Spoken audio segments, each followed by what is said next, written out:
Так, хайырлы кич, хайырлы түн жамағат. Ой, как обычно, какой-то жил мощный.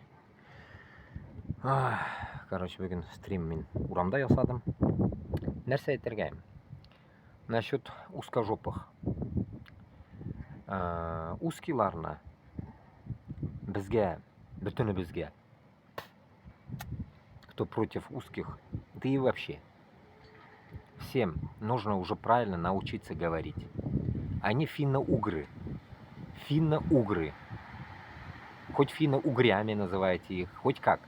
Главное, эти твари не русские. Это финно-угры. И поэтому, когда вы общаетесь или там с ними как-то пытаясь что-то строить, просто вспоминайте, что они финно-угры.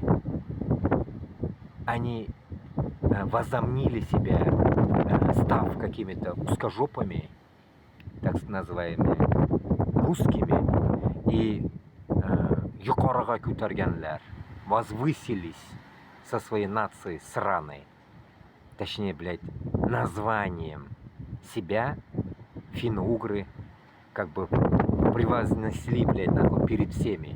Поэтому давайте научитесь уже говорить им, что они финно-угры, и эти финно-угри, нахуй, затрахали весь мир, нахуй, и они, блядь, нахуй, пиздец, нахуй, жиль красма, и они, блядь, не выше, ни на капельку, нахуй, башкортов, татар, казахов, узбеков, кыргызов, таджиков и так далее. Поэтому научитесь уже их, блядь, нахуй, обзывать финно-угрями или угрями. Поэтому никакие они не узкожопые, а финно-угры. Такие же, как и раньше. В древности они были лаптоебы. Такие же, нахуй. Такие же лапти, нахуй. Такие же, нахуй, финно-угры. Нихуя, нахуй. Как говорится, место слагаемых, место имения, или как там, блядь, нахуй, не меняет, нахуй, сущности этих пидорасов.